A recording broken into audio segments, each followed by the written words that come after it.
Hi friends, welcome to mom's kitchen. ఇప్పుడు mutton ముట్టి ఎలా తయారు చేయాలో చూపించబోతున్నాను. వీడియోని స్టార్ట్ చేసే ముందు ఒక లైక్ చేయండి. దానికోసం నేను 1/2 kg మటన్ తీసుకున్నాను. దాన్ని శుభ్రంగా కడుక్కొని కుక్కర్లో వేసుకొని 1 గ్లాస్ వాటర్ యాడ్ చేసుకొని లవంగాలు, ఇలాచి, దాల్చిన చెక్క, ఉల్లిపాయ, పచ్చిమిర్చి, అల్లం ఇంకా శనగపప్పు 50 గ్రామ్స్ వేసుకొని కలుపుకొని మూత పెట్టి 4 విజిల్స్ వచ్చేంత వరకు ఉడికించుకోవాలి. ఇది ఉడికింది కదా, చల్లారిన తర్వాత మిక్సీ జార్లో వేసుకొని గ్రైండ్ చేసుకోవాలి.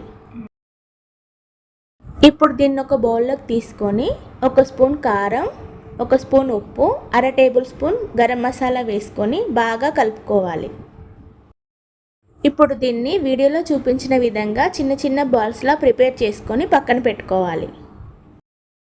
ఇలా బాల్స్ అన్నీ ప్రిపేర్ చేసుకున్న తర్వాత ఇప్పుడు స్టవ్ ఆన్ చేసుకొని ప్యాన్ పెట్టుకొని అందులో డీప్ ఫ్రైకి సరిపడా ఆయిల్ వేసుకోవాలి. ఆయిల్ హీట్ అయిన తర్వాత వీటిని ఒక్కొక్కటిగా అందులో వేసుకొని లో ఫ్లేమ్లో పెట్టుకొని ఒక 5 మినిట్స్ ఫ్రై చేసుకోవాలి. ఆయిల్లో బుడగలు వస్తున్నాయి కదా, ఈ బుడగలు తగ్గిపోతే అవి ఫ్రై అయినట్టు తీసి పక్కన పెట్టుకోవాలి. అంతే అండి, ఎంతో టేస్టీగా ఉండే మటన్ ముట్టి రెడీ. మటన్ అంటే ఇష్టం లేని వాళ్ళు కూడా ఇలా చేసి పెడితే ఇష్టంగా తినేస్తారు.